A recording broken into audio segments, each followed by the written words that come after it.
Shalom. Renungan kebenaran firman Tuhan hari ini terambil di dalam kitab Imamat pasalnya yang ke-8 ayat 1 sampai dengan ayat yang ke-36. Judul renungan hari ini, menghadap Allah dengan kekudusan. Dalam bacaan kita hari ini, kita menyaksikan Harun dan putra-putranya ditabiskan menjadi imam. Ada beberapa informasi menarik yang terjalin melalui penggambaran penabisan ini, yang juga berlaku bagi kita hari ini, seperti yang terjadi pada Harun dan anak-anaknya. Untuk memahaminya, kita perlu menempatkan diri kita pada posisi imam. Perjanjian Baru menyebut orang percaya sebagai imamat rajani Allah.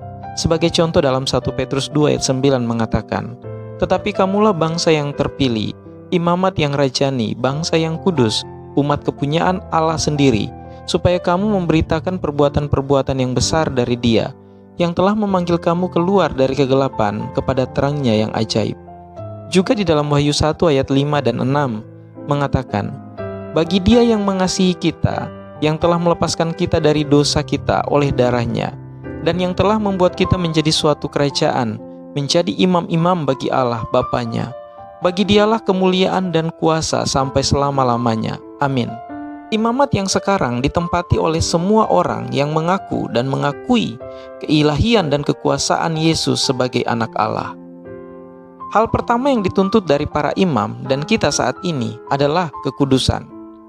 Melihat kembali bacaan kita hari ini, kita melihat bahwa segala sesuatu yang dilakukan kepada Harun dan putra-putranya dilakukan di depan umum. Seluruh orang Israel berkumpul untuk menyaksikan. Pengudusan kita bukan dilakukan dengan sabun dan air, bukan juga secara sembunyi-sembunyi. Harun dan anak-anaknya dikuduskan di depan umum. Hal ini menyatakan bahwa keselamatan kita tidak boleh disembunyikan dari mata dunia. Dalam bacaan kita, tindakan yang Musa lakukan untuk para imam menggambarkan apa yang Yesus lakukan bagi kita hari ini. Yesus membasuh kita sepenuhnya bersih. Kita tidak dapat membersihkan diri kita sendiri. Namun, ketika Yesus membasuh kita selama-lamanya benar-benar bersih. Efesus 5 ayat 25-27 mengatakan, "Hai suami, kasihilah istrimu sebagaimana Kristus telah mengasihi jemaat dan telah menyerahkan dirinya baginya untuk menguduskannya, sesudah ia menyucikannya dengan memandikannya dengan air dan firman, supaya dengan demikian ia menempatkan jemaat di hadapan dirinya dengan cemerlang tanpa cacat atau kerut atau yang serupa itu, tetapi supaya jemaat kudus dan tidak bercela.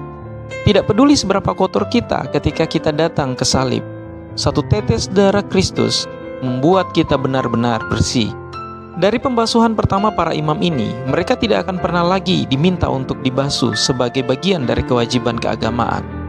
Sejak saat itu, mereka hanya perlu mencuci tangan dan kaki mereka ketika bekerja di tabernakel.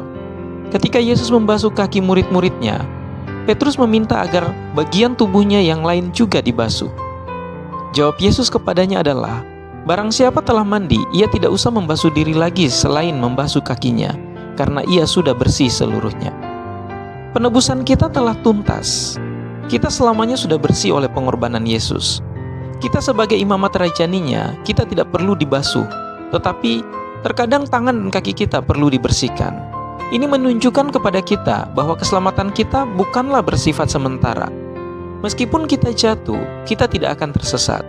Meskipun kita tersandung, kita tidak akan ditolak setelah dibenarkan melalui Kristus. Bagi kita, membasuh tangan dan kaki kita adalah mengoreksi hati dan pikiran kita setiap hari untuk membasmi dosa apapun yang akan menodai jiwa kita yang sebelumnya telah dibersihkan. Ketika kita menemukan dosa dalam diri kita bertobat dan kemudian kita akan dikuduskan.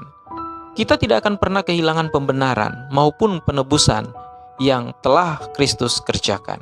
Kiranya Tuhan Yesus memberkati kita semua.